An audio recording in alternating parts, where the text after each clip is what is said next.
Hello. അപ്പോൾ ഞങ്ങളുടെ ഒരു മാസം നീണ്ടു നിന്ന ലീവെല്ലാം കഴിഞ്ഞ് ഞങ്ങൾ തിരിച്ച് ഡൽഹിയിലെത്തിയപ്പോഴേക്കും ബൈക്കിൻ്റെ സെക്കൻഡ് സർവീസിനുള്ള ടൈമായി. ഫോണിൽ മെസ്സേജ് വന്നപ്പോഴാണ് ഞങ്ങളത് ശ്രദ്ധിച്ചത്, സെക്കൻഡ് സർവീസിനുള്ള ടൈമായല്ലോ എന്ന്. പിന്നെ ഒന്നും നോക്കിയില്ല, ലിവിയെ എടുത്ത് ബൈക്കിൻ്റെ ഫ്രണ്ടിൽ വെച്ച് ഈ ചൂടത്ത് വിട്ടുപിടിച്ചു ഞങ്ങൾ നേരെ സർവീസ് സെൻറ്ററിലേക്ക്. ഇവിടെ നിന്ന് 7 കിലോമീറ്ററിൻ്റെ സർവീസ് സെൻറ്ററിലേക്ക്. ലിവിയാണെങ്കിൽ ബൈക്കിൽ കയറിയ മുതലേ ഒരേ ഒരു എക്സ്പ്രഷൻ ആയിരുന്നു, അവനൊരു മാസങ്ങൾക്ക് ശേഷം വീണ്ടും ബൈക്കിൽ കയറുന്നതിൻ്റെ ആവേശത്തിലായിരുന്നു. അങ്ങനെ ഞങ്ങൾ സർവീസ് സെൻറ്ററിലെത്തിയപ്പോഴും വലിയ തിരക്കൊന്നും ഉണ്ടായിരുന്നില്ല. പിന്നെ ഞങ്ങൾ ആദ്യമേ വിളിച്ച അപ്പോയിൻമെൻറ്റ് എടുത്തിരുന്നു.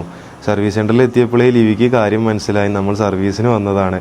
പിന്നെ അവന് തോന്നിയിട്ടുണ്ടാവും ഞങ്ങൾ ഇതിനു മുമ്പേ ഇവിടെ വന്നിട്ടുണ്ട് എന്ന്. പിന്നെ ഞങ്ങൾ സർവീസ് സെൻറ്ററിലെത്തി. ഞങ്ങൾ നേരെ വിട്ടുപിടിച്ച് സർവീസ് സെൻറ്ററിൻ്റെ ഉള്ളിലേക്കാണ്. കാരണം ഞങ്ങൾക്ക് എല്ലാ കാര്യങ്ങളും ആദ്യമേ അറിയായിരുന്നു, അവിടെ എന്താണ്, എവിടെയാണ് ഇരിക്കേണ്ടതെല്ലാം.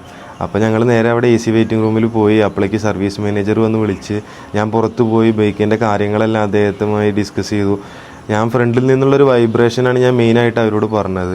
അത് കഴിഞ്ഞ് തിരിച്ച് ഞാൻ വീണ്ടും ഉള്ളിലേക്ക് ചെന്നപ്പോൾ ലിവിയും സ്നേഹയും അവിടെ നന്നായിട്ട് കളിക്കുകയായിരുന്നു.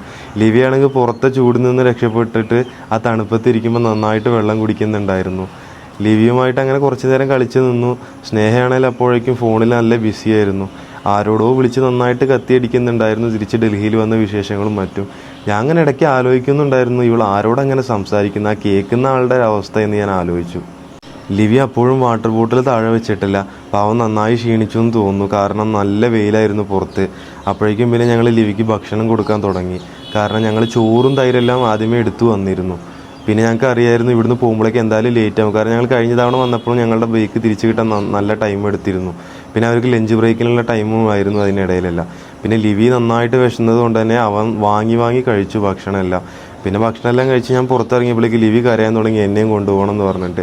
അവൻ അവിടെ എന്തൊക്കെയോ കണ്ടു വെച്ചിട്ടുണ്ട്, എടുത്ത് എറിയാനും എടുത്ത് കളിക്കാൻ വേണ്ടിയിട്ടും. അപ്പോൾ അവനെ ഞാൻ കൊണ്ടുപോയില്ല. പിന്നെ ഞാൻ ബൈക്കിൻ്റെ അടുത്ത് പോയി അവരുമായിട്ട് കുറച്ച് നേരം സംസാരിച്ച് നിന്നു. അപ്പോഴേക്കും അവർ അതിൻ്റെ ഫിൽറ്ററും കാര്യങ്ങളെല്ലാം ചേഞ്ച് ചെയ്യുമായിരുന്നു. പിന്നെ ബൈക്കെല്ലാം ക്ലീൻ ചെയ്ത് പോളിഷ് ചെയ്തിട്ടാണ് അവർ ഉള്ളിലേക്ക് കയറ്റിയിരിക്കുന്നത്. പിന്നെ ഞാൻ അവരോട് ആ ഫ്രണ്ടിൽ നിന്നുള്ള വൈബ്രേഷൻ്റെ കാര്യം ഞാൻ എടുത്തു പറഞ്ഞിരുന്നു. അങ്ങനെ സർവീസ് ചെയ്യുന്ന ആളുമായിട്ട് കുറേ അങ്ങനെ സംസാരിച്ചിരുന്ന് സമയം പോയത് ഞാൻ അറിഞ്ഞില്ല. പിന്നെ ഞാൻ നോക്കുമ്പോൾ ലിവി അതിനകത്ത് നിന്ന് നന്നായിട്ട് കരയുന്നുണ്ടായിരുന്നു, എന്നെയും പുറത്ത് കൊണ്ടുപോകണം എന്ന് പറഞ്ഞിട്ട്.